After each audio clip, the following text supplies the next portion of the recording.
Hey, this is Matt once again. Welcome back to another video. This is another paid request, this time for Jonathan.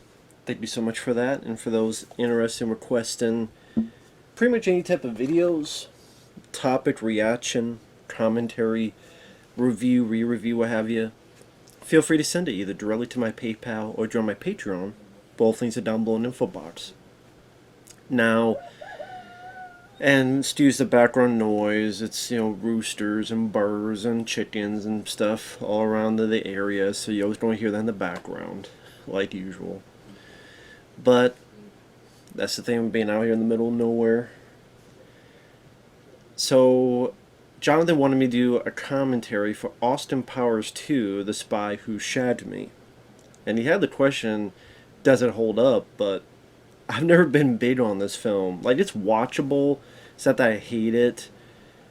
I always thought Austin Powers was a one movie deal. I liked the first one quite a bit. And the sequels, I just... Maybe... I'll get to it. So I'm paused at the beginning. 3, 2, 1, pressing play. Maybe it's one of those things that, as the New Line Cinema approaches, company that did Ninja Turtles, Nightmare on Elm Street, Lord of the Rings, Rush Hour, so many successes, and yet they floundered and pretty much got bought up. Go figure. But I think like every week you hear someone do the Austin Powers impression. Yeah, baby, yeah. They just got tiresome. Jay Roach, who did the first film, he would go on to do Meet the Parents, among other films.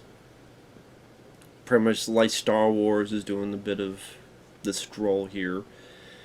They probably knew that too, because this movie was coming out around the same time Star Wars Episode 1 The Phantom Menace was coming out. In fact, if you looked at the trailer, if you see one movie this summer, see Star Wars Episode 1 The Phantom Menace. But if you see two movies, see Austin Powers, The Spy Who Shagged Me. So I guarantee you they knew about that, so they put this in because of that.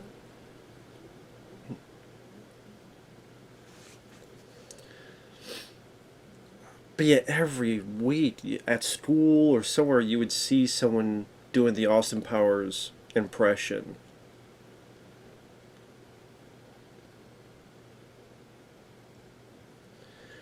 It just got tiresome after a while. Got fairly tiresome after a while.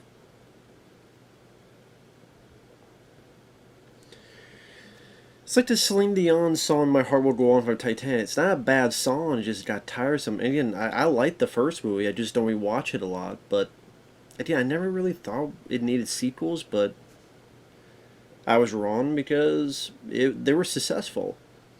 People forget the first Austin Powers film, it only made like 50 some million in the US, but because of its budget, especially VHS, it was successful. It got a lot of buzz, positive word of mouth when it went to home video, and made a little bit of money. So they fast tracked the sequel, and then the second one, this made like 200 million in the US, same as in the third one. And I didn't like this idea. This is kind of from the start rubbed me the wrong way, because I liked Elizabeth Hurley. I liked her in the first movie. So then to just completely screw over her character, I didn't think that was cool. Inlay Flint, of course, James Coburn, definitely inspiration for this film. As well, James Bond, stuff like that. But Our Man Flint, Inlay Flint, those are definite inspirations as well.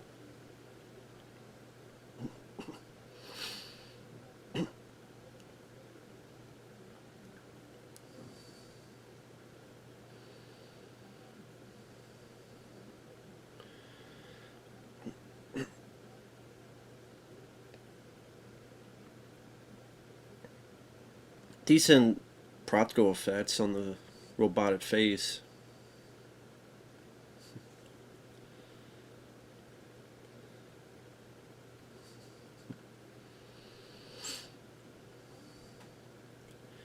So Elizabeth Hurley's character is a fembot. I remember when I first saw it, I went, what?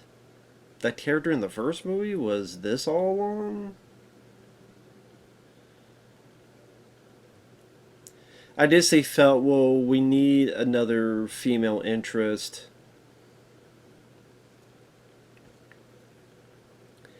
Because James Bond, a lot of those films have different female interests.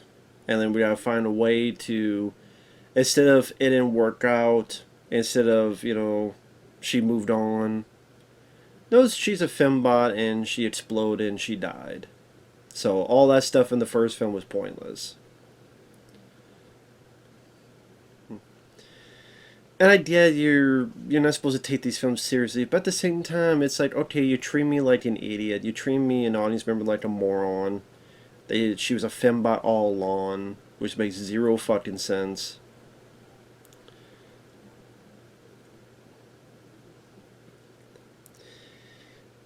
And listen, I thought the whole "oh behave, yeah baby, yeah" the whole stuff was good for one Joe, one trick pony type of thing, but to see it keep going and going, I don't know. I thought the joke got tired quickly. That's why I did. I thought one film is what you needed. I thought the first film felt the most fresh.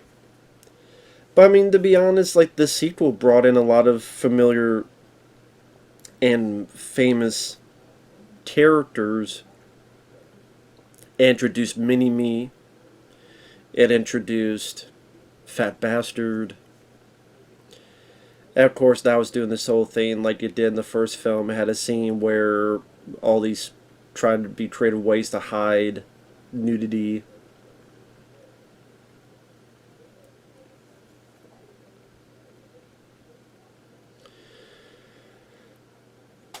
Yeah, and Elizabeth Hurley's Vanessa, where we just saw her, so you'll never see her again.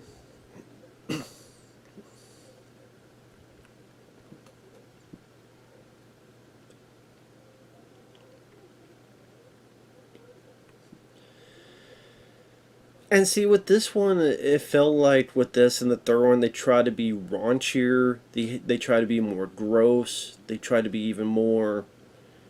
I know you had that long piss take joke in the first one, but I don't remember the first one being quote raunchy. I don't know, that type of humor is not something. It's like fart humor. It's just not my favorite type of humor.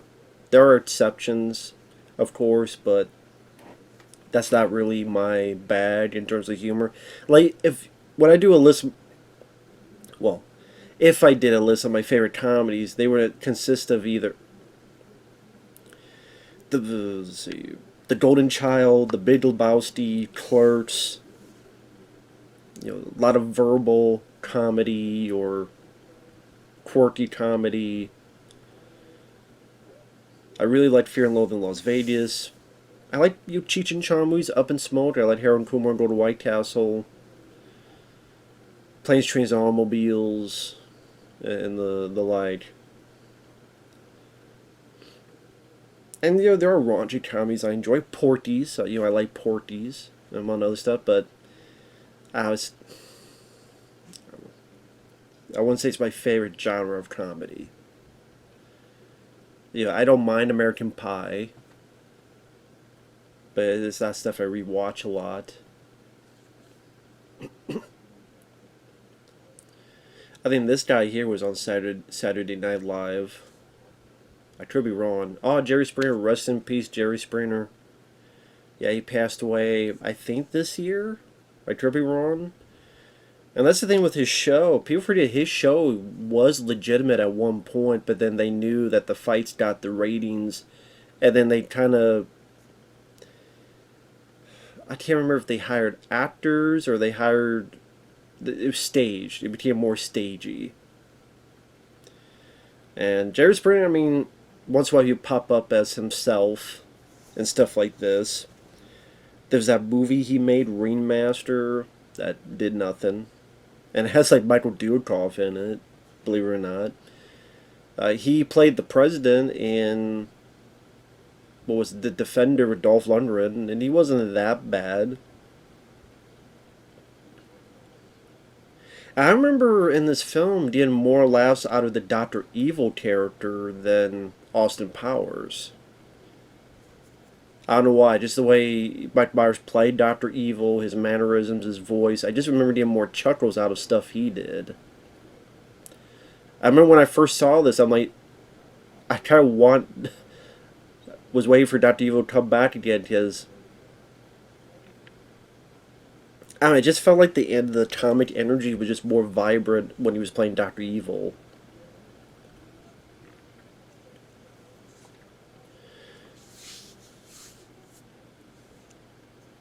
So, and of course, you got Seth Green, who was in the first movie. Would be, of course, get into a fight like usual on Jerry Springer. So yeah, the first Chuck I'm getting is Doctor Evil.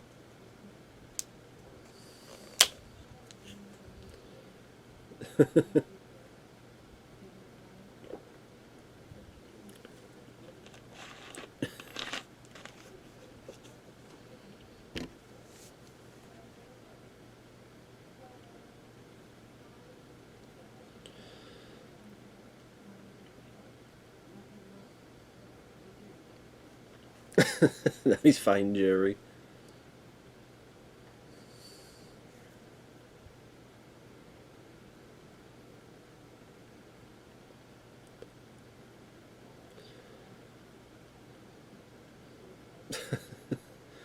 The world is mine, you fuckers.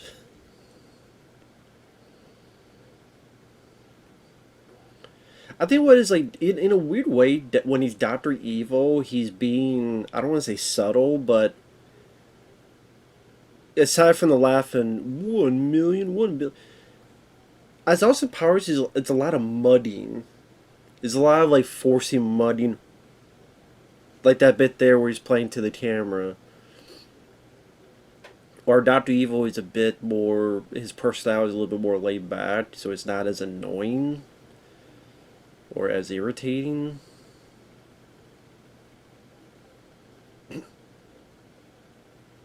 Virgin Atlantic is a bit of product placement.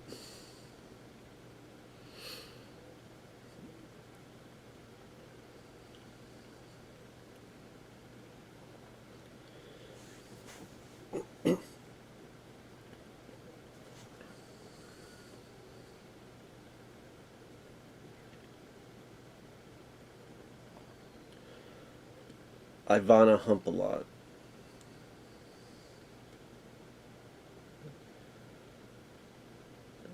And of course, from play, of course, that's a play off of back to the day James Bond when you had Pussy Galore.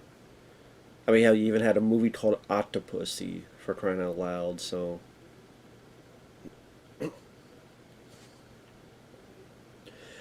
and 1999 was a pretty big year for movies when you look back and how so many of those movies, for better, for worse, for however you want to put it, definitely shook things up. I mean, you had Star Wars Episode 1, The Phantom Menace, you had The Matrix, you had Fight Club, you had The Sixth Sense, you had The Blair Witch Project, you had American Beauty. A lot of big movies in 1999. I remember in the summer, like some fun films. Deep Blue Sea was 99. I really enjoyed that one. When I saw The Phantom Menace, I didn't hate it. And nowadays, compared to a lot of Star Wars nowadays, I could watch The Phantom Menace as flawed as it is. Sadly, of the new, since Return of the Jedi, I would say that's a Star Wars movie I'd rather rewatch compared to Force Awakens or Last Jedi or any of the other shit. Now Robert Wagner as number two. He was killed off in the first film, but he's back here. You see a little scar on his face, so I guess that's just assume he just survived, and that's all he had was his little scar, this little burn.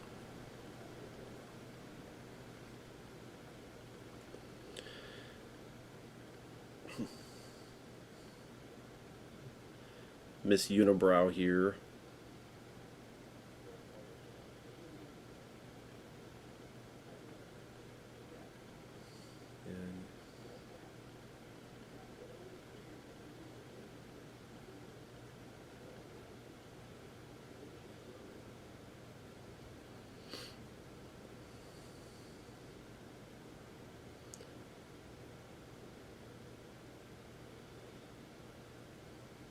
And and Seth Green, I think, like since '99, like he got a little bit more popular, so maybe they gave him a little bit more to do in some of these other films because I'm trying to remember when was the first Austin Powers, '97. Seth Green might have been not been as well known, but nowadays it's like okay, he helped create Robot Chicken, and he's starred movies of his own like Without a Paddle, and done other stuff here and there. But at this point, it was okay. I bit roll and can't hardly wait, or what was the Idle Hands, which I enjoyed. Vern Troyer as Mini Me. Rest in peace, Vern Troyer. He passed away.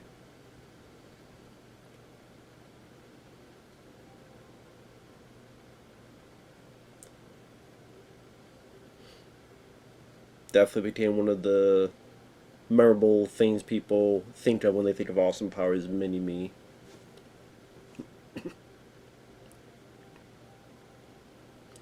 God, Vern Troyer just got the veins coming through his head, man. Just you saw like all these veins is ready to pop out his head. When he was standing there, you just saw these veins just what the hell?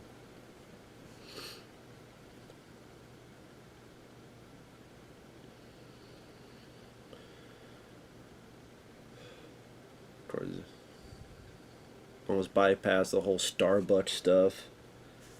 I guess if you don't have product placement, might as well be blatant about it. But yeah, this film came out, it was a huge hit.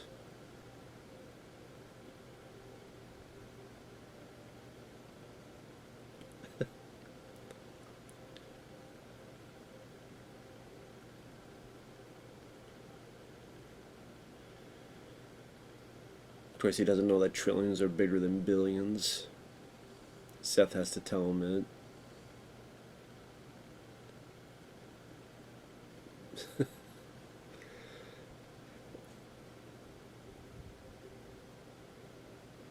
And this stuff is childish, but this stuff is. I admit, I chuckle at as well.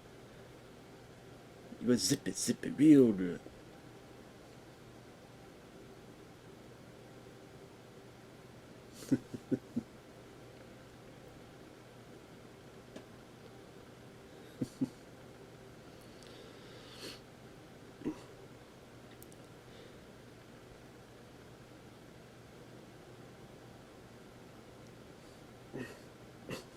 I do agree. I think it was Roger Ebert that said sometimes scenes will go on like a Saturday Night Live sketch that went way past its a sketch running too long than it should have. Sometimes there's a scene that goes into that.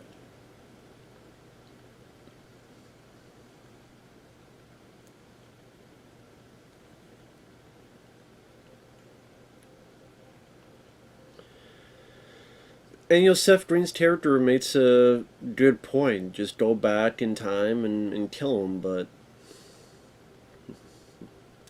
then like the third film you find out that they're brothers and like Mini Me wants to help Austin for a bit and all this other stuff.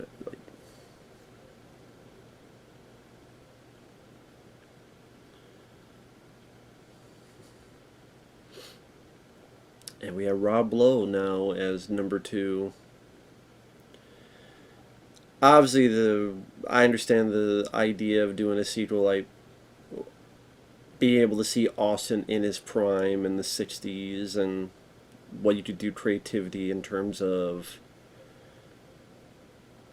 the set design, make the world looked like the 60s, all that stuff.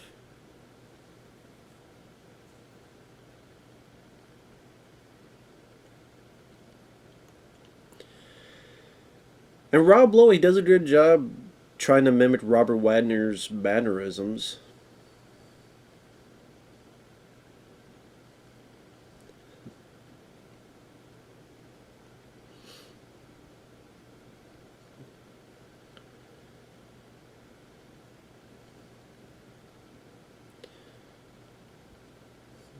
Yeah, it's the Holiday volcano.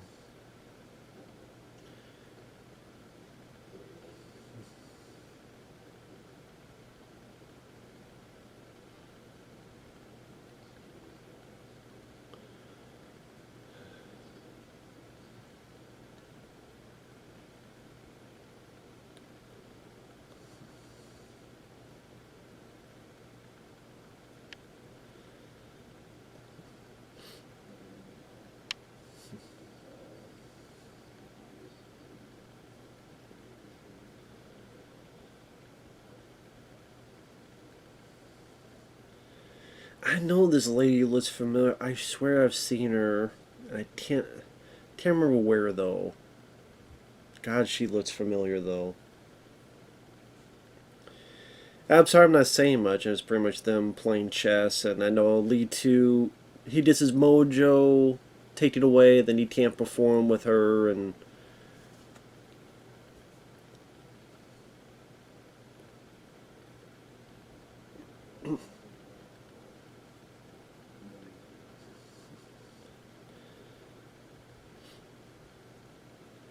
I will be honest. This is one of those things. I am surprised they have not brought back Austin Powers. I'm not saying I want it, not at all.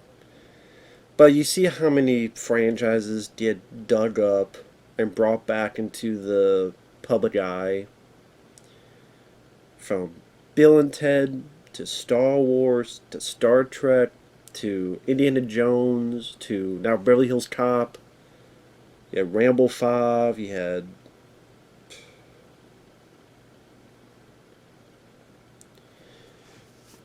Top Gun Maverick, which was a good movie, but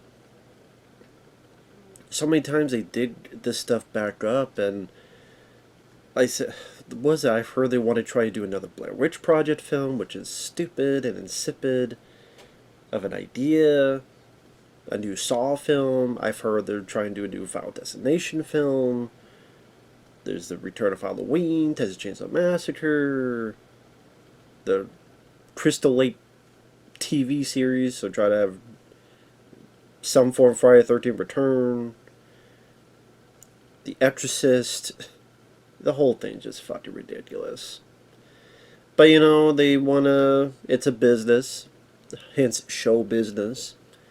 They're hoping that and they're, at times they're right that the name recognition will create revenue and money.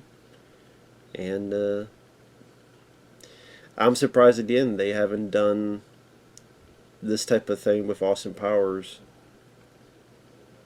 Although Mike Myers, he's been out of the limelight for a long time. Some say by personal choice, others say because he was really hard to work with people, that people didn't really like to work with him. I know that him and the director of Wayne's World had a big old fight with each other. That's why the director didn't come back for Wayne's World 2. Or either by choice, she wasn't allowed to come back. What was one story I heard that he had a bitch fit because someone had the wrong cheese or the wrong like for the buffet. I know Fabio, a friend of mine, has told the story, and he would tell the story better than I could. But it seemed like he was just, for some people, he's just very hard to work with, and not the nicest guy. And it didn't help that he had these big bombs. The Love Guru, The Cat in the Hat. That definitely killed a bit of his career. I think if someone agreed, like, I think there'd be people willing to hire Mike Myers based on his name recognition in the past, the success of I mean, him and they did that Wayne's World Super Bowl TV spot thing. So there might be other reasons to why he doesn't do stuff. Again, maybe by choice, maybe other reasons. But anyway. Again, I've heard he's not the nicest guy. But, you know, what can you do? And the whole the character Fat Bastard, I never liked that character. I know a lot of people do. I never liked that character. I thought he was annoying. I thought he was irritating. That's when you get some of the stupid jokes. I think, what was it, in the third film, where it's like, talking about, oh, this is my diaper, I left a rosebud for you, and all this other shit. This is not my type of humor.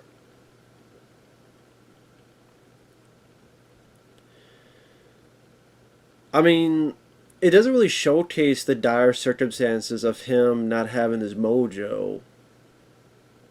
Okay, he couldn't perform a little in bed, but it doesn't really show any other consequences because of that. Like, what else is he doing in the 60s?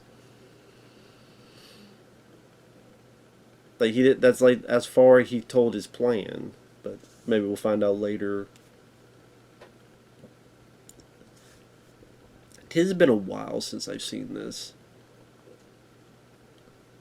It's been a minute.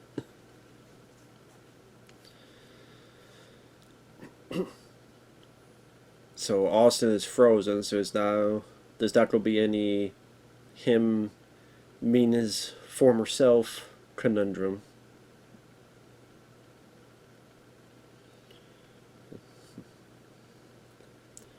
There's that joke in the first film about his dentures, and now he's back here, and apparently his body has changed as well.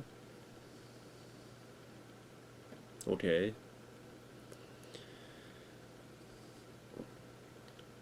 So now we get to see him in his heyday. Sure, the set designer had a field day with this stuff.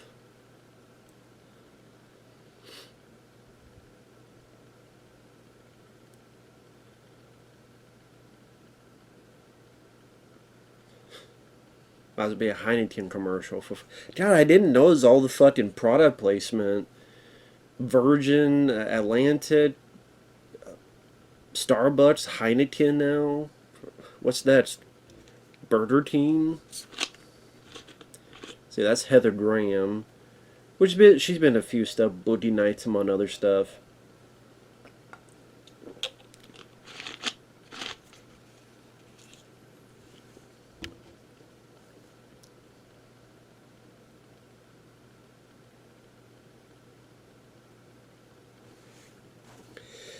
But I guess maybe like a lot of actresses, like you don't hear about them anymore because the more you look into it, a lot of women, a lot of actresses, they kind of go out of the limelight because as they get older, either they don't want the public to see them older and want to be remembered as younger and quote more beautiful. Even though there's a lot of women that age like fine wine and you're still a good actress and you still look good as well. Just don't do stupid fucking plastic surgery. Don't let yourself go. I'm trying to think if it was her or someone else. Was it Heather Graham? Or was it, no, maybe it was, I forget who it was. Maybe it wasn't her. There's an actress that I remember someone told me about, and I looked her up. I'm like, man, that's her? Like, she was unrecognizable. Might have been Melanie Griffith. Or was it... I can't remember the name, damn it. But, like, she ballooned up tremendously. I went, what? I mean...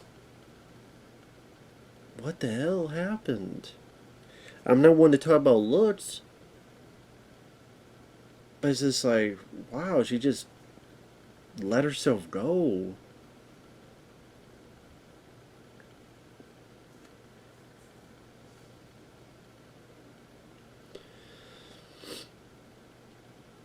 I don't know, maybe also as I get older, some of the Austin Power stuff just didn't make me chuckle as much as I could have back in the day. You know, I put the Gurr and Swinger baby. Up there you go.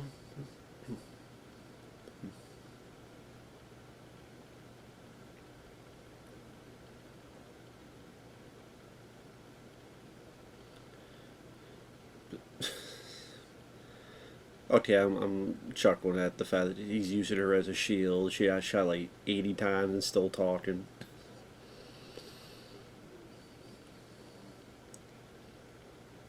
And he just has a bazooka in his back pocket.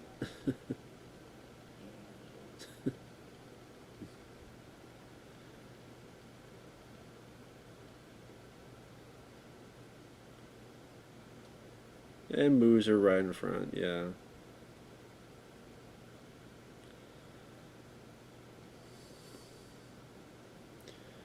Damn, you give this girl a raise. She got hit by a bazooka and fell from a fall height.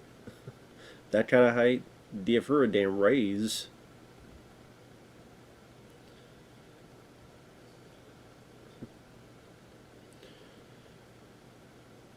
I don't know if his like mojo loss really affected anything else because he seems to be in battle the same way as he used to back in the day.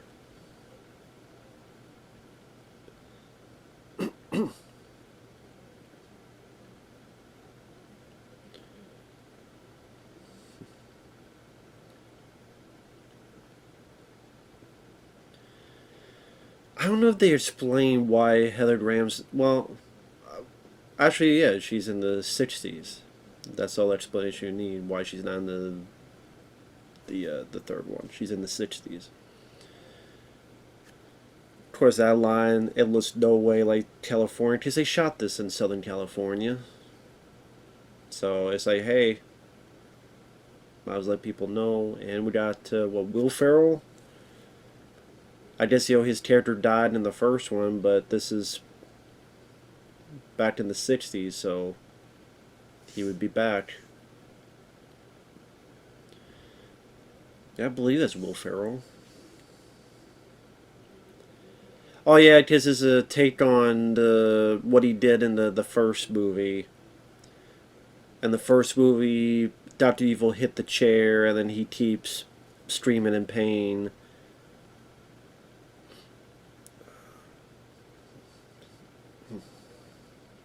Okay, I thought he was at the bottom. He kept.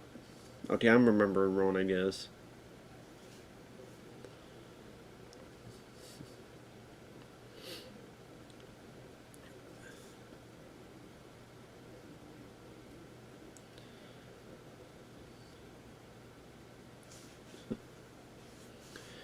Of course, Will Ferrell, another Saturday Night Live alumni.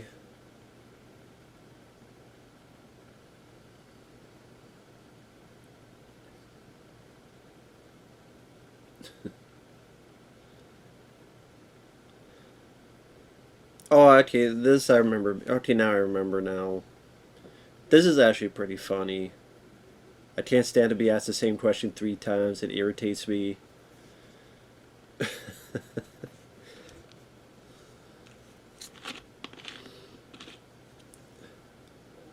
Damn, 3 times.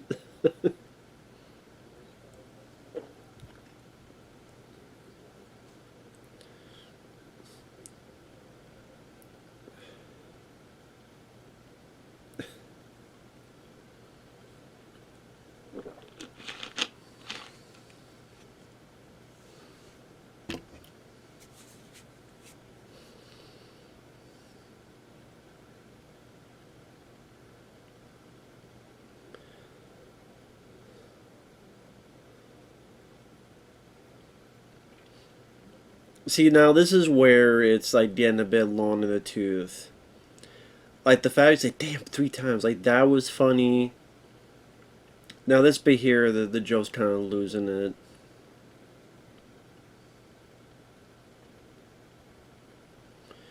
And they don't notice this big old dart in his neck. I mean, Austin, I know your mojo's gone, but you knows this. This might be the bit I'm talking about, where he then keeps talking. I think maybe this is the bit I was thinking of.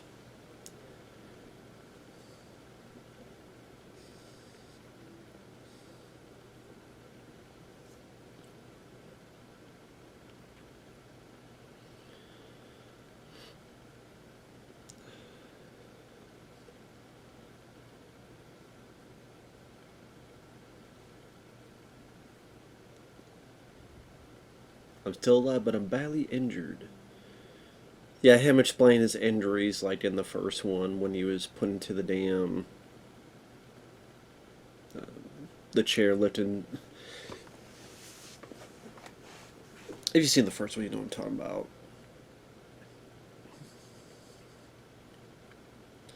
See, at the end, it's like, okay, now it's just going and going and going.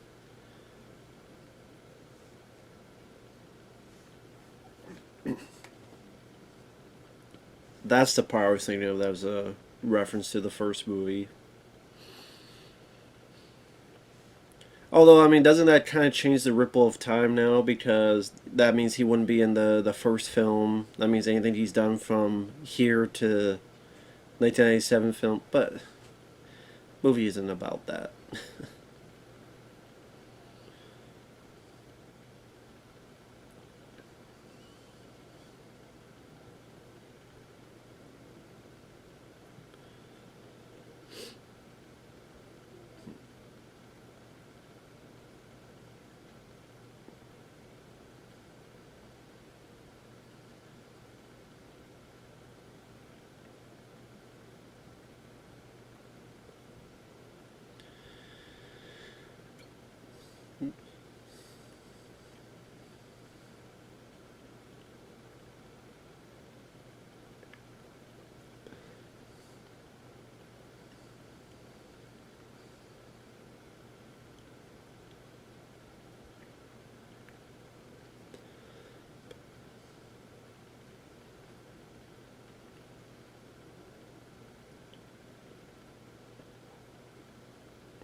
Actually, now I'm trying to think. Is Seth Green gone for the rest of the movie? I can't remember. Like I said, it's been a while since I've seen this. Now, some people today might not even know what the fuck this is referencing, but there was a commercial that had this jingle. Another product placement: chili baby back, chili, baby back ribs. I want my baby back, baby back, baby back, baby back. Yeah, that was a big jingle in a lot of the commercials. So that's another. Technically, I mean, it's a joke, but that's another fucking product placement. Guess it wasn't Burger King, but Chili's.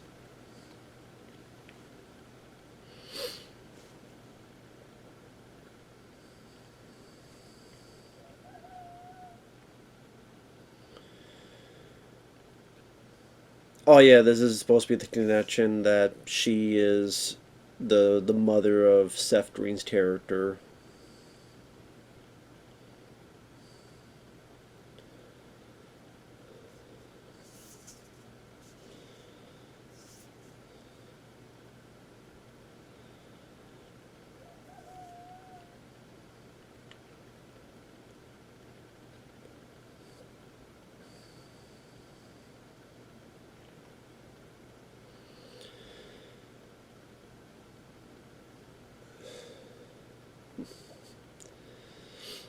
I don't know why I just don't want to see Doctor Evil in a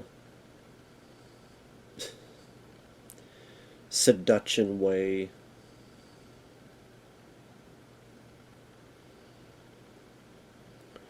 With the white, it looks like the kingpin.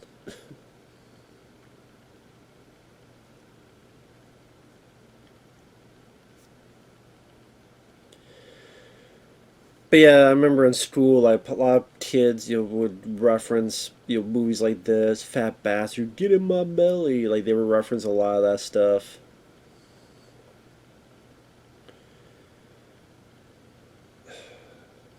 And just like weird jokes, like okay, Doctor Evil before he's gonna have sex does you one for my homies. It's like what's that about, man?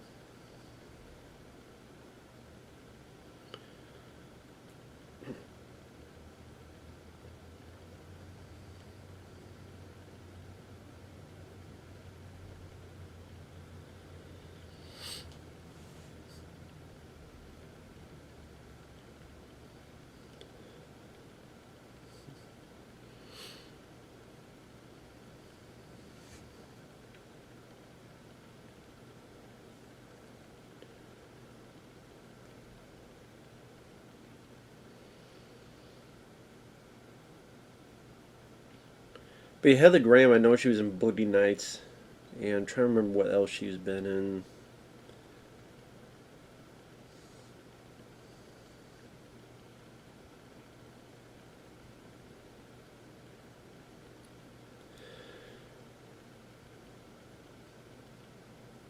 Like I said the loss of mojo really hasn't affected Austin like any other way. It seems like the whole thing seems a bit non-existent. Ugly ass outfit. Of course, you see this joke a lot that these guards, you do anything to them, and they're not supposed to do anything. I know that was also a joke in what was it, Shanghai Nights with Owen Wilson messing with him. This type of guard.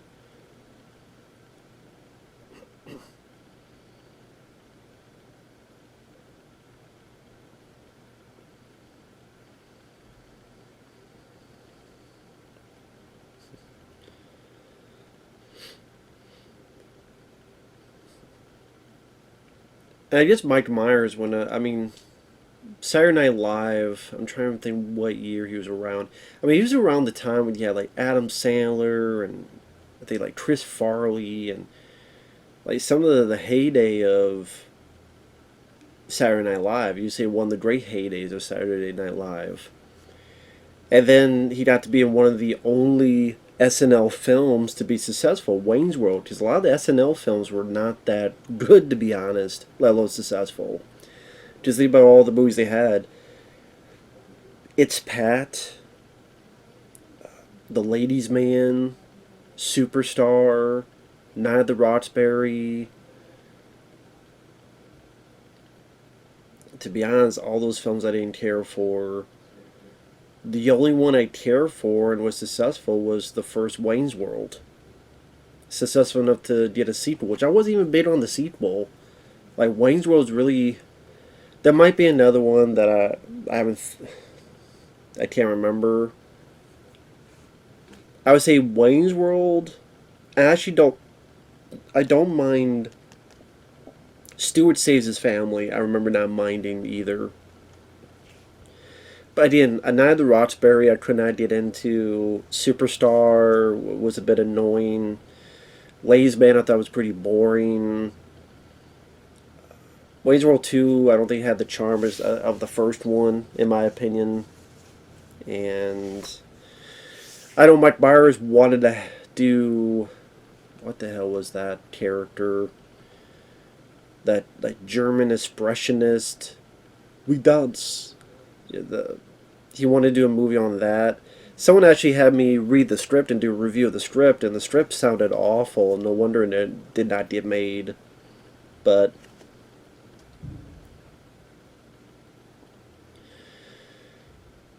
yeah, Mike Myers, like Wayne's World was very successful, and then he tried to do a film where he wasn't playing a character, as in, because he's known for how do I put it? Not many movies that he plays the everyman. Usually some type of character, like in Wayne or Austin or whatever. But So I Married an Axe Murderer. He's playing just Michael Myers, regular self, going through this situation. I actually thought it was a decent movie. I liked So I Married an Axe Murderer. I thought it was a pretty decent film. where he's dealing with his family, his brother. I think his brother was a cop, from what I remember. And he also played his own dad. And he's with his girlfriend, and then it seems these clues are leading up to she's actually this axe murderer, but you find out something else is going on. It was like to see Michael Myers just play, not have to get into, quote, a character with makeup and wigs and all this other stuff. He could just be Mike Myers, looking like Mike Myers, playing himself, but then in whatever situations come about. Oh, there's Seth Green. There you go.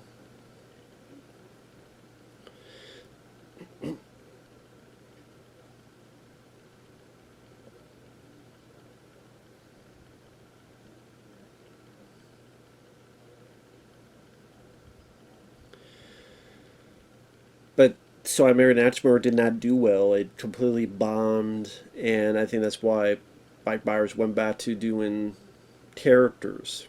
And then Austin Powers franchise became humongously successful, also voicing Shrek. And to be honest, I would imagine the amount of money he made on those two franchises. I mean, how many Shrek films have there been? At least four, and there's talks of another one. I would bet money there will be another Shrek film. I would bet money there would be. I could just see it. And not that's needed, but again, nostalgia sells. That's why I'm surprised Netflix, Austin Powers 4, I don't know what it would be. Maybe a parody of the more serious Bond films, and Austin, I don't know, poking fun of it. I don't know what the deal is.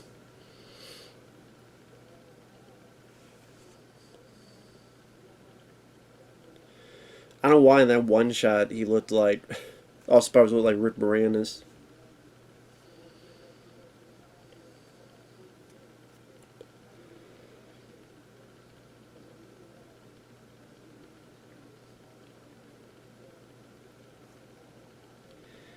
But yeah, I'm trying to think of the other films he was in. Like, when you really think about it, he didn't star in a whole lot of movies. And maybe I look up like his filmography. But yeah, The Love Guru and Cat in the Hat, and those didn't really help his career a lot.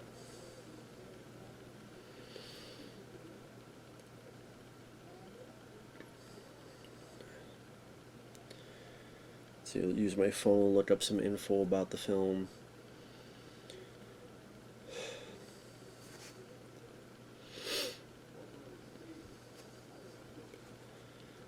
Like, we're 46 minutes in, and even then you're kind of going, where is the story going?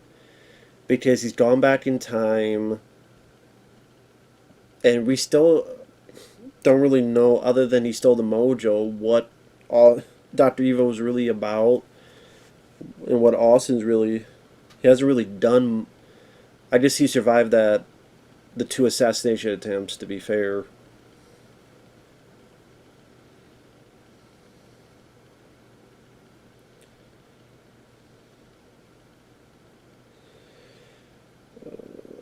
Let me see if I can find the.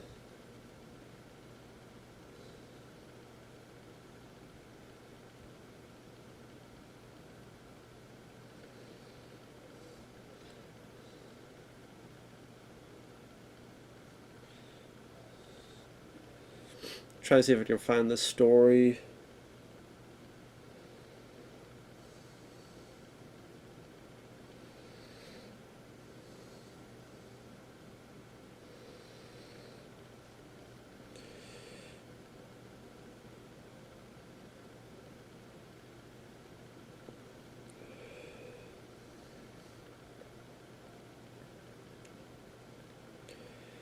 Let me look up some info here. So I typed in Mike Myers asshole. And we got a few things here.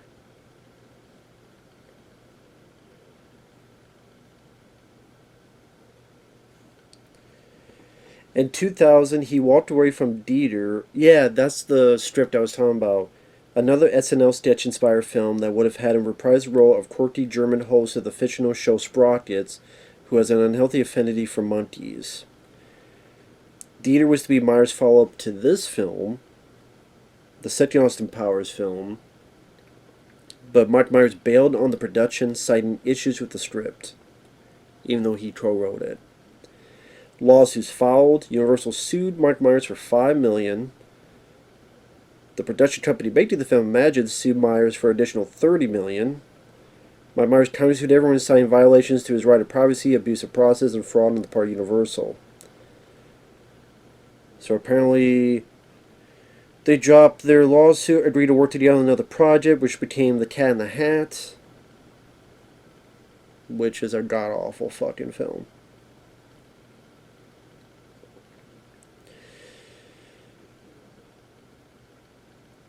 Almost every review cited the filmmaker's bewildering choice to infuse the tale of the mischievous feline house guest with a bunch of decidedly off-tone and crude humor. Yeah, exactly, because they felt doing humor like Austin Powers would work for a Dr. Seuss Cat in the Hat movie. The producers may as well have skipped the house of securing license rights and simply called this mess Mike Myers' Asshole and Fur. Dr. Seuss's own wife responded by succinctly forbidding live-action adaptations of her husband's work.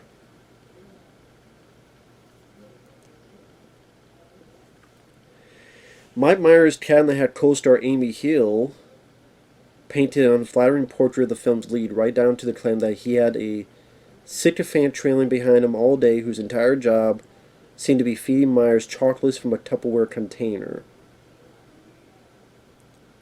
She characterized Myers as a diva who constantly made the cast and crew wait while he micromanaged the entire production.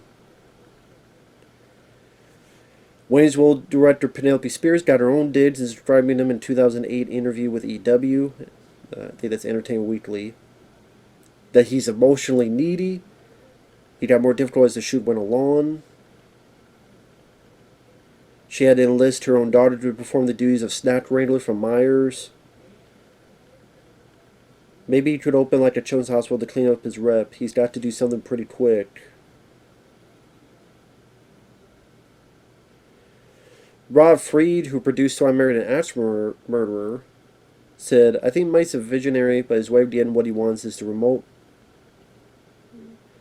threaten and express anger.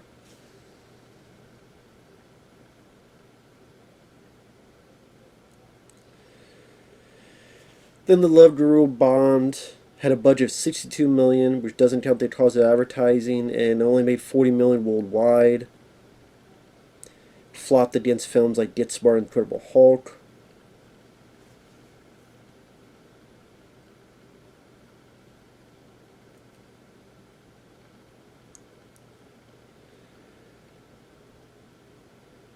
Mike Myers, in a 2014 interview, said he's only received 15 scripts since 1991.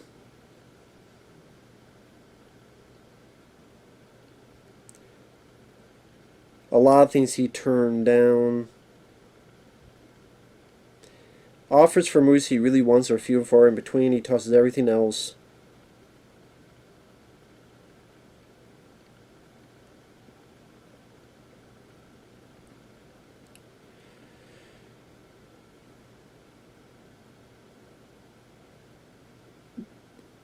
Pretty much he picks and chooses what he wants to do. And he can live off the profits of Shrek in order to live on. In 2015, HBO announced Mike Myers had signed a 2-year deal with the network to make something. Details never specified.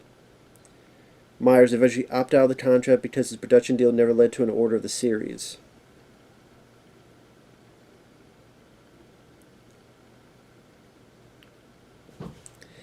I forgot about this. In the summer of 2017, Mike Myers started hosting ABC's reboot of The Gone Show, in heavy disguise as the older English comedian Tommy Maitland. He had a bad toupee, prosthetic jowls, and baby blue contacts.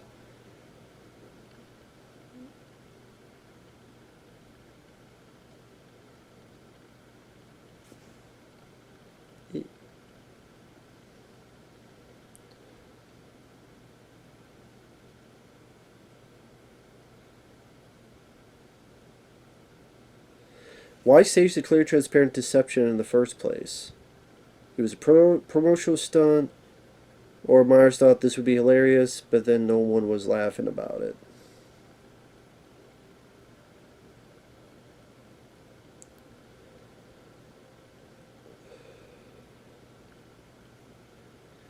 So,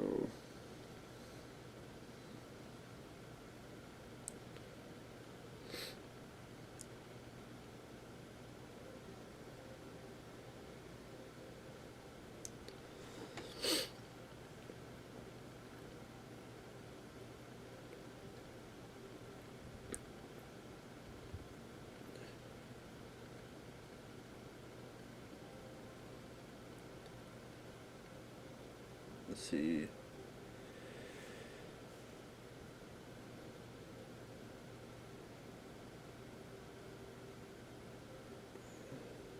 Sorry, just looking through this.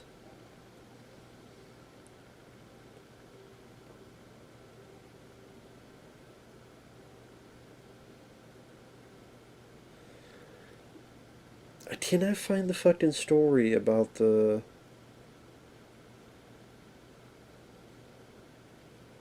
I swear it was about like cream cheese or something.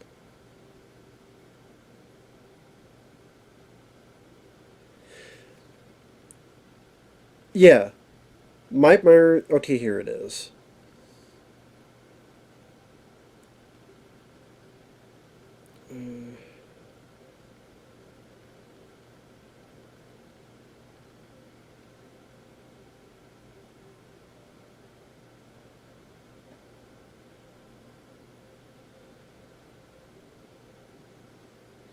I'm trying to think. Yeah, yeah. People just writing all sorts of other stuff.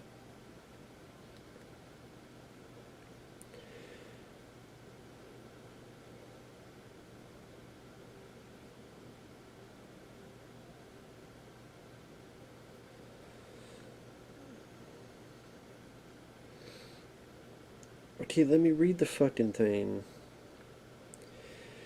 Mike Myers had a man tantrum because catering did not have cream cheese for his bagel and locked himself in his trailer. That's what it was.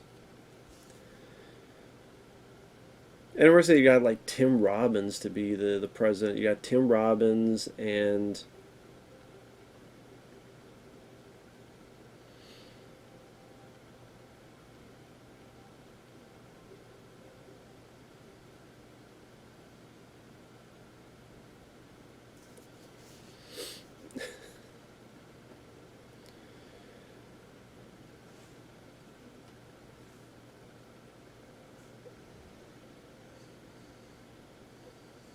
sorry, I wasn't. I was just looking up that story because man, yeah, that's the story I was thinking of.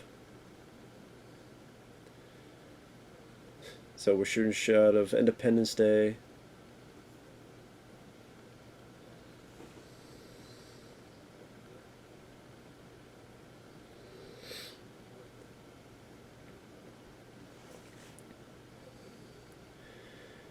So we got Charles Napier on the right. Charles Napier there with the all the medals, the military uniform. That, of course, is Murdoch from Rambo for Split Part 2.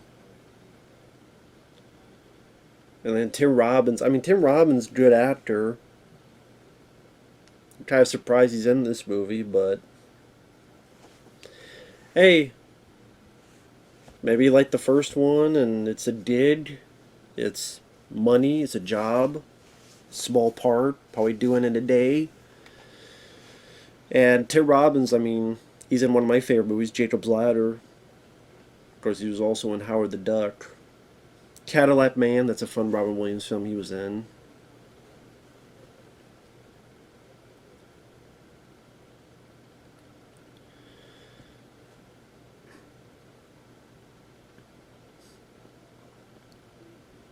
And like that, I mean, those jokes. The big joke was "Show me the money," which that was a big thing for like 15 minutes after Jerry Maguire. I think nowadays you would say people would go, "What the fuck are you talking about?" Okay, that's definitely a take on. Was it Doctor No?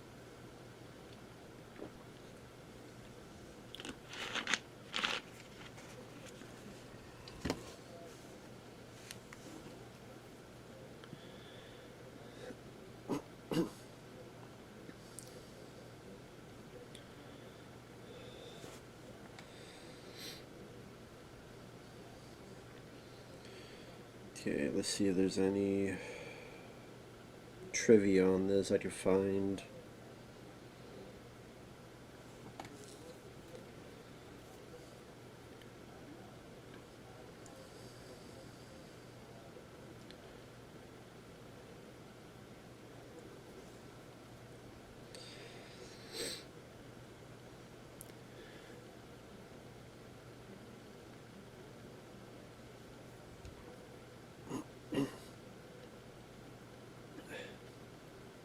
I do think that one of the inspirations for Mini Me had to have been Island of Dr. Moreau, where Marlon Brando wanted this small guy with him. Maybe not, but it's like that's why I think of like you had this little guy that tried to look like Marlon Brando, or at least dress like Marlon Brando, and Brando's like, yeah, have him around, and I don't know that's the inspiration for that in the early stages, early seasons of South Park, we had this Brando type with this little guy that was dressed like him. If you never seen Island Dr. Moreau, and it's this fucking awful movie with a lot of egos around.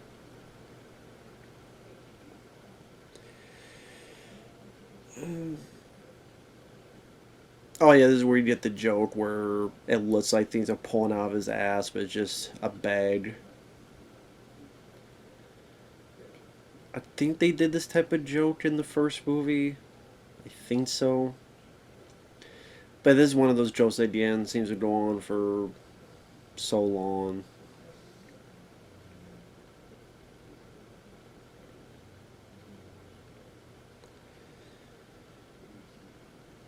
There's honestly not a lot of trivia on IMDb about this film, funny enough.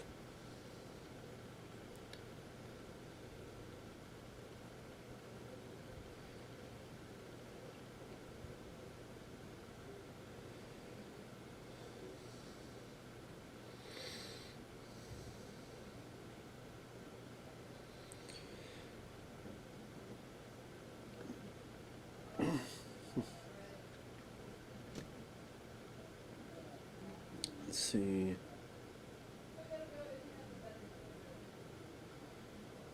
If you hear that, people are outside chatting. Like I said, this just seems to go on forever, man. It's like, okay, we get the point. So it says here, Maya Myers initially wanted Hurley to return for the second film. She was busy doing other projects to take on a primary female lead. These projects included Ed TV and My Favorite Martian. So that's why she wasn't in it. Okay. Okay, so I forgot she was in those movies.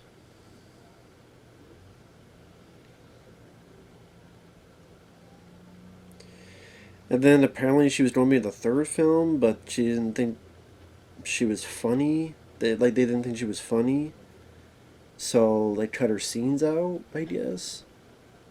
But I guess that was the time she had a breakup, so she wasn't in the right mind.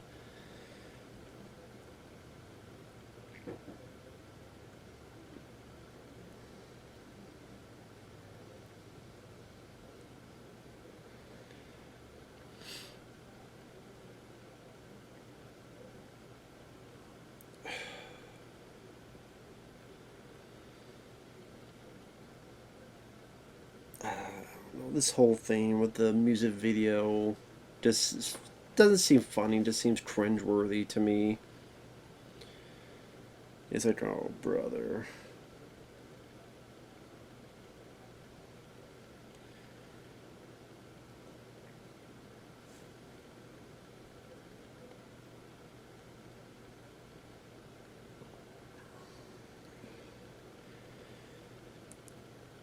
So apparently there is talk of an Austin Powers sequel.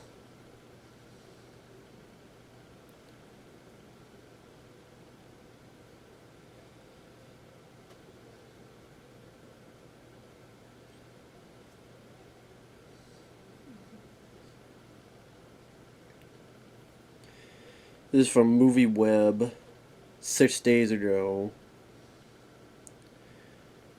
Heather Graham would love to return for Austin Powers 4, with the actress hoping that Mike Myers director Jay Roach can come up with a great idea, bring back her character.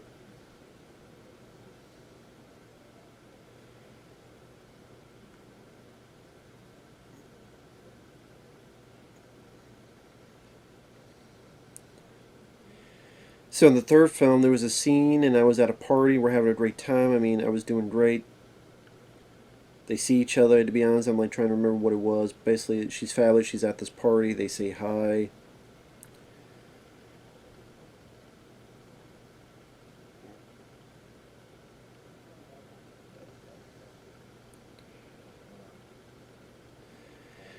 I would love to do another one. This is Mike Myers. I can neither confirm nor deny the existence or non-existence of such a project.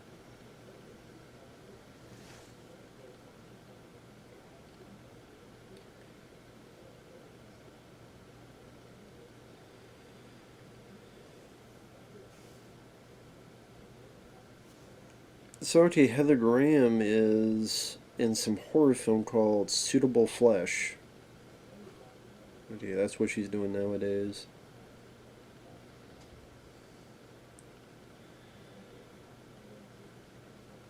Alright. Yeah, just, sorry, just looking up info.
I forgot, yeah, at the end of the third film, doesn't Doctor Evil turn good? And the idea now Scott is the new Doctor Evil. So I don't even know how the hell a fourth Austin Powers would work.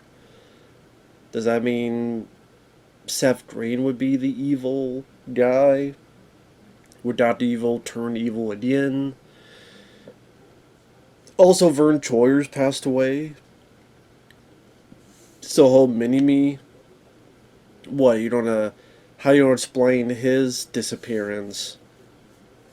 The clone didn't work out, so we have another clone. The clone didn't have a long life, whatever the hell the case may be. And listen, not every fucking film needs to come back.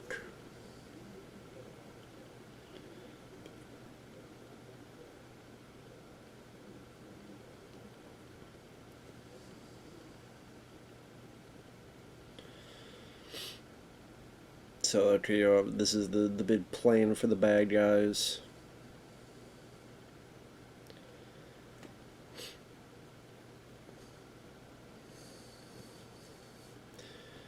And I don't wanna miss a thing.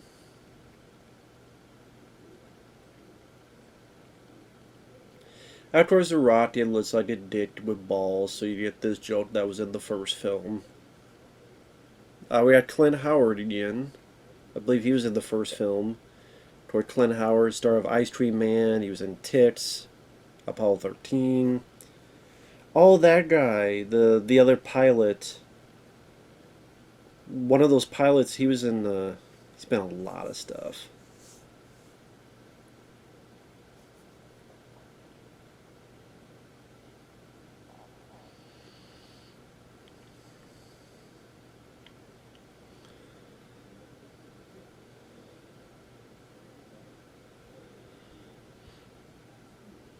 Willie Nelson.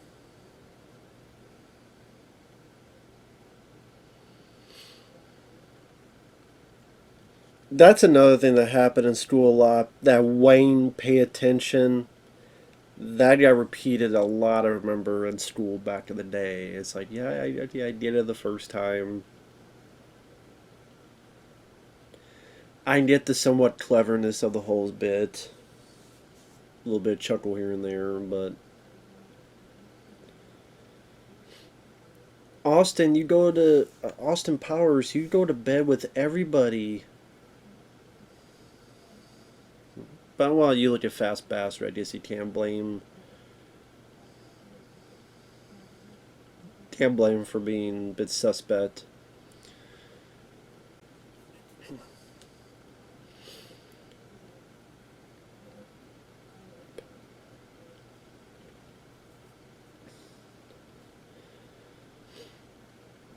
Before people are like, well, wait, but I guess Elizabeth Hurley's like open to doing another one, and I guess like, well, how would she have been in the third one?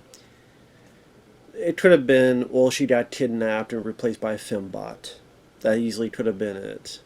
Because it's awesome. I mean, look at that. Like this type of senior, you're not supposed to take these films seriously.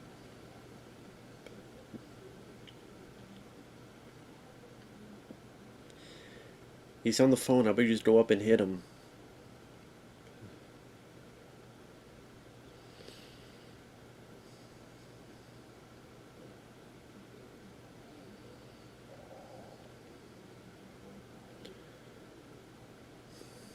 There you go.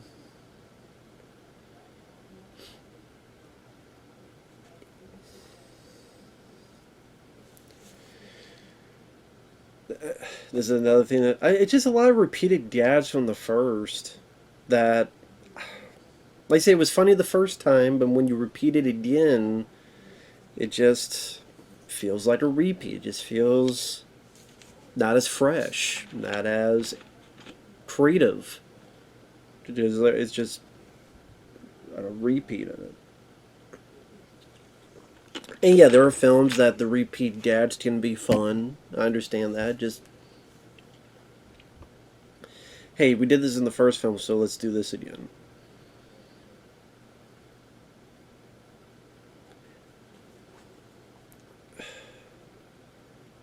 So we got like 20 minutes left, so we're getting to the finale. I would say at the end of the day, do I hate this film? No. The set design is colorful and it's fun to have that 60s cartoonish, campy, over the top sentiment being very colorful. The space stuff, not just episode 1 of the Phantom Menace coming out. But I bet the primary reason is James Bond's film Moonraker. That was the James Bond meets Star Wars movie. Moonraker with Roger Moore. And you can tell that these movies, I mean, there's a bit of Sean Connery, absolutely, but also a good chunk of Roger Moore put into this stuff of his movies.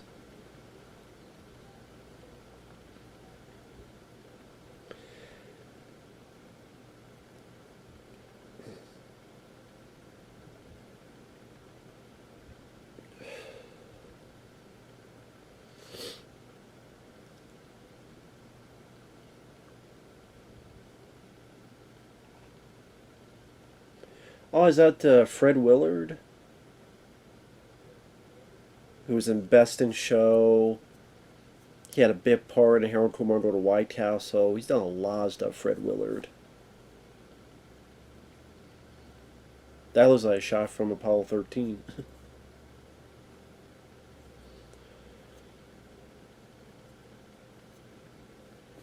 Well, he's got his Death Star.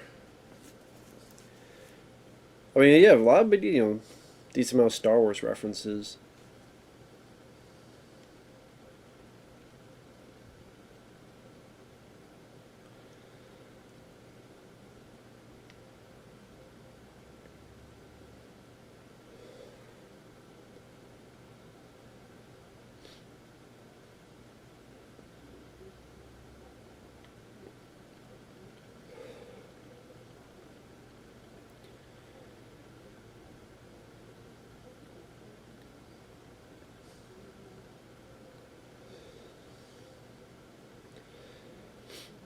I'm trying to think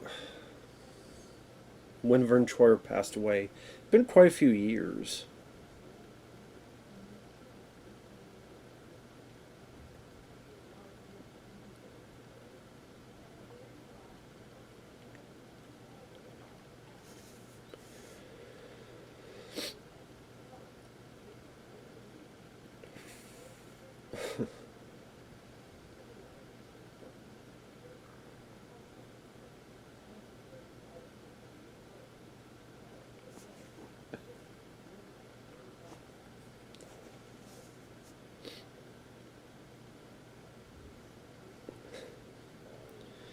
I mean, it's just I see Tim Robbins having a bit of fun in the role.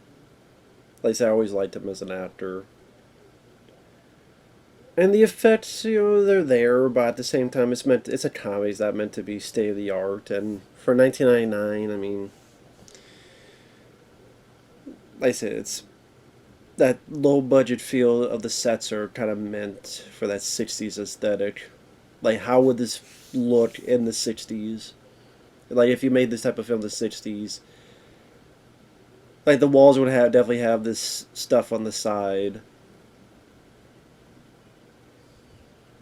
Maybe the lighting wouldn't be like this, but it would.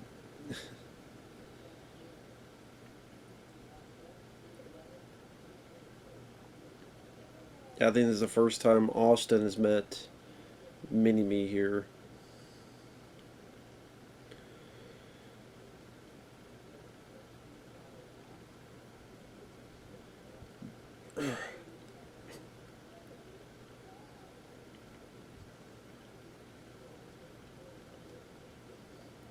So for those who are not following along, it's pretty much the fight scene between Austin Powers and Mini Me on the space station.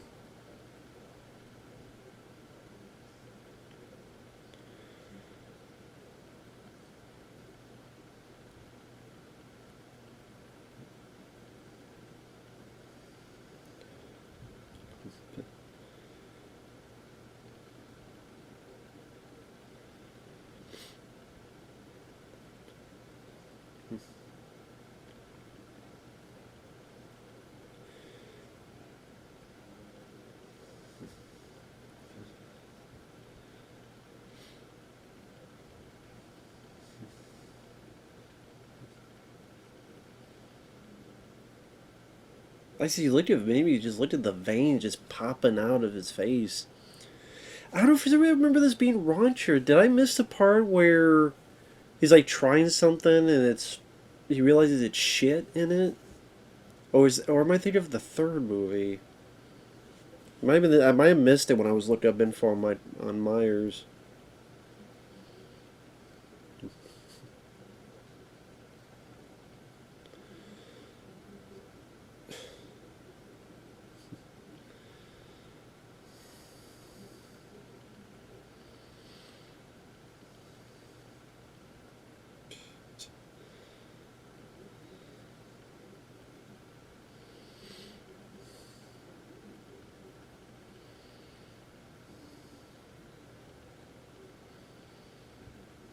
Uh-oh. Well, there you go. Big mistake, Mini Me.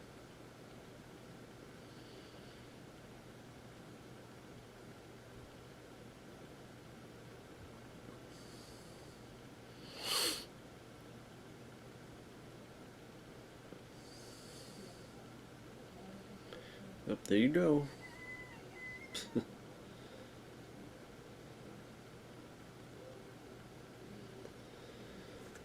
Well, shouldn't have fucked with them.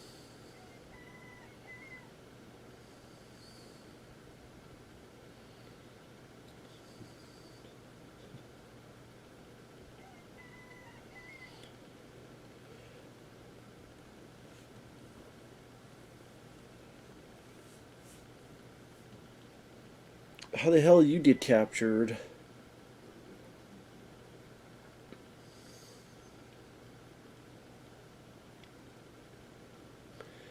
Or you have all the bad guys miss and Austin hit everybody. It's one of those rules.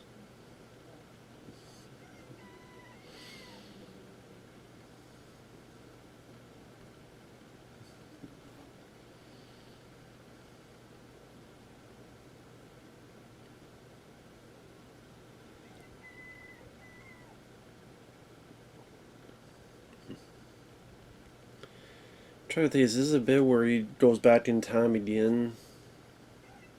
Might be.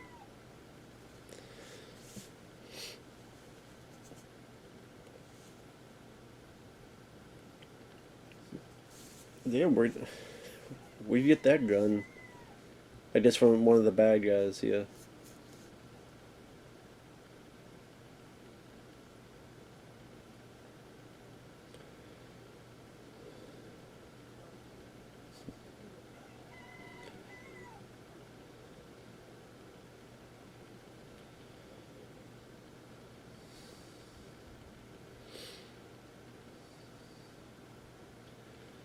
Obviously, that's not the case, and we find out it was Michael Caine's actually his dad in the next one. Which didn't he know like Michael Caine was his dad? Like he knew he had, so that's why he knew who his dad was, didn't he? By in the third one, like because and it's Michael Caine. So I don't even, like in retrospect that joke doesn't make any sense. Again, try to do another Star Wars. Again, there's a lot of Star Wars references. I guess if hey, it's gonna be in space and all that stuff.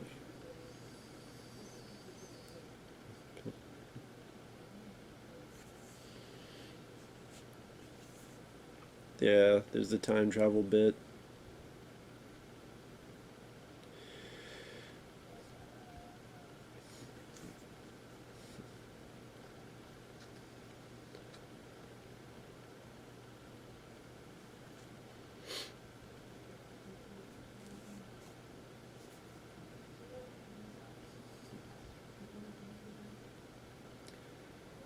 Why did you go up there? Why did you just sneak around and save her? So he just went out, gave his position away, instead of like saving her.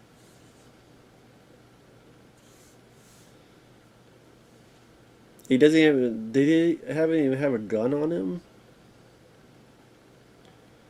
He's standing there and doing nothing.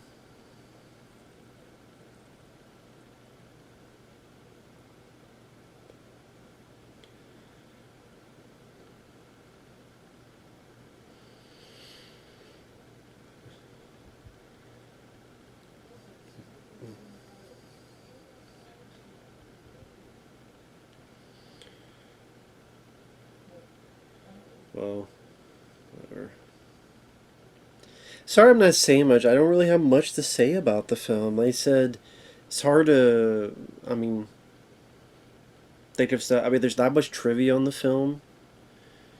Mike Myers hasn't gone. Oh shit! I was gonna look up his filmography. That's right. I turned off the damn phone before I could do that.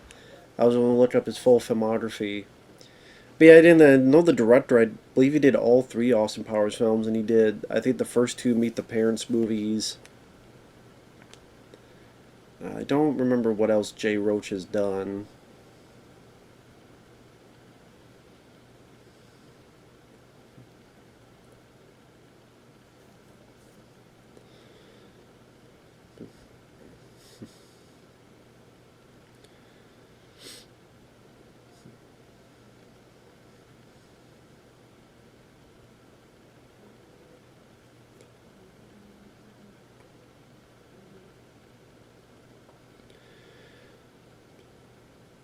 So that Austin went back in time again?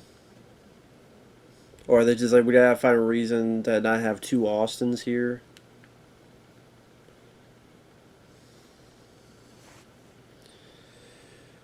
Let's see. Mike Myers' filmography.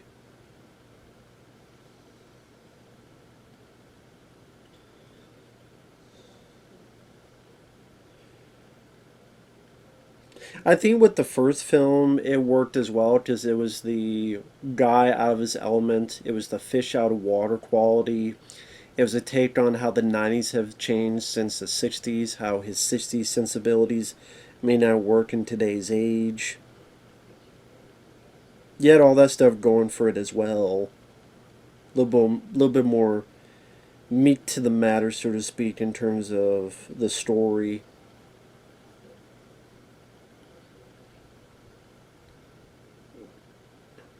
which I don't know, here it just a little bit more effects, stuff like that. I just let's see. So, like I said, he really hasn't done a lot of films. Like if you're doing okay, film wise, Wayne's World. So I Married Nat's Murderer, Wayne's World 2, Austin Powers, something called The Thin Pink Line. It's a parody with a lot of people: Will Ferrell, Molly Shannon, David Schwimmer. Some parody on a documentary.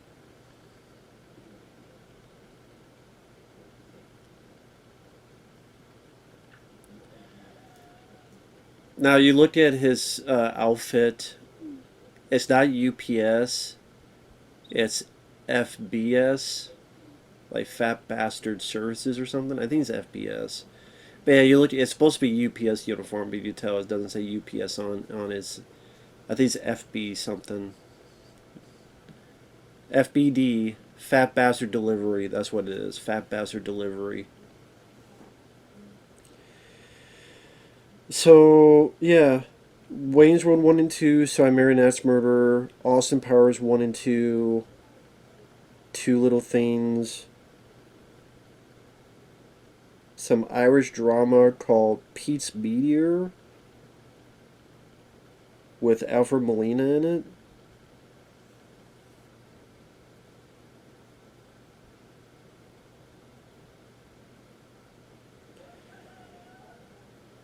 Yeah, I've never even heard of this film. Mystery Alaska. Oh, directed by Jay Roach. It is Mike Myers has a small role in this. Russell Crowe, Hank Azaria, Burr Reynolds. Amateur ice hockey team plays the exhibition game against the NHL. Shrek, Austin Powers 3, Shrek 2, View from the Top with Gwyneth Paltrow, Mike Myers in a small role. Gwyneth Paltrow, Christina Applegate, Candice Bergen, Mark Ruffalo.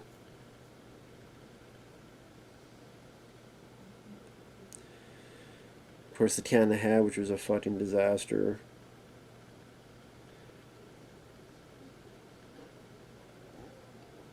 Shrek 3, The Love Guru, which completely killed it.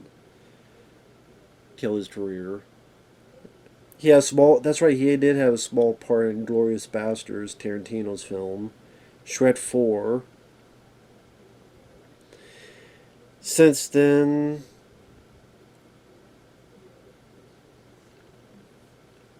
he directed a documentary on talent manager Shep Gordon. His clients such as Alice Cooper, Blondie, Pink Floyd.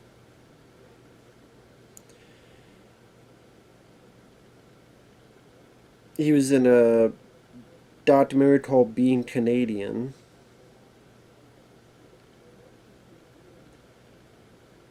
He was interviewed for I Am Chris Farley.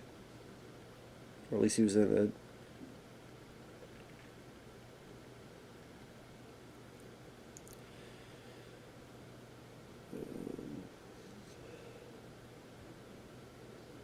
There's a Margot Robbie film, Terminal. Simon Pegg. Mike Myers has a small part in it. Bohemian Rhapsody, he has a small part in that movie. In Amsterdam, the Christian Bale, Margot Robbie, Chris Rock film. And yeah, a small part in that as well. So I think that was a bit bomb. So yeah, I mean, pretty much a lot of, a couple bit parts in some documentaries, some other films. So yeah, that's where he's at today. He was on SNL from '89. Well, it doesn't say his heyday. Because it says 2015, but I'm like, no, he's been He was around 25. I guess maybe he came back to host or something. I don't know.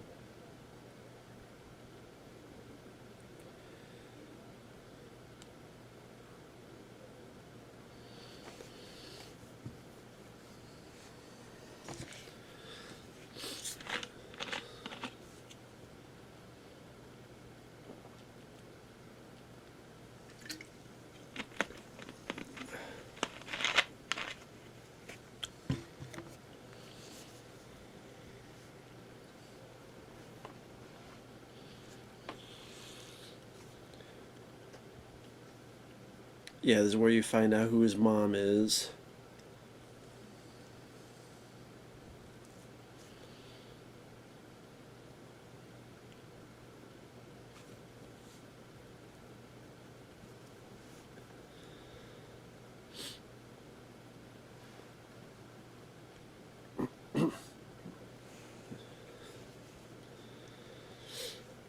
Yeah, pretty much Seth.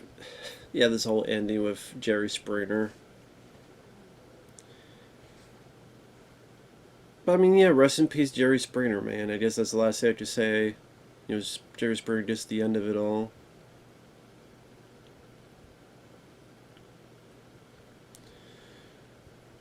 And then I think you have the twofer of Two Awesome Powers messing with Heather Graham's character.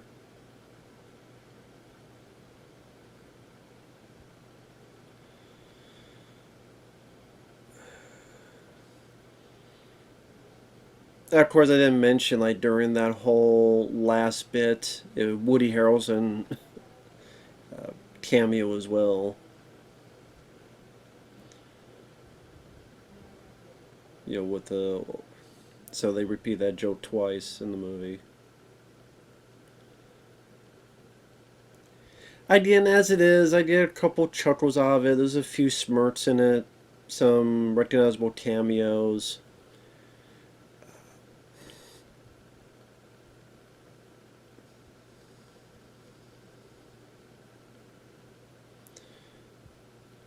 You know, it is what it is.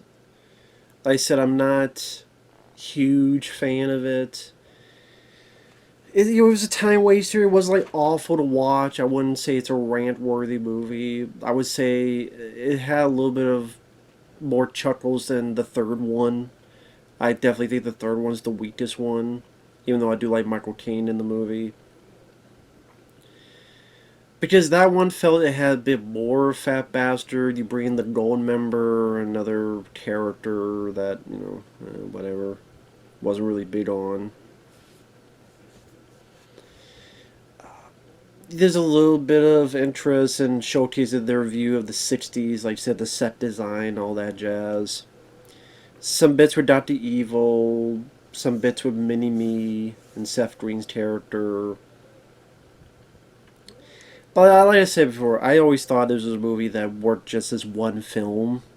But, I mean, very successful trilogy. And the next one, I know you would have like Tom Cruise and Dan DeVito, like in these Steven Spielberg even. So they definitely got some popular people for this whole, who are fans, I guess, of the franchise or Mike Myers or both. So go figure. But anyway, that's my thoughts on it. Take care, everyone, and we'll see you later. Bye bye.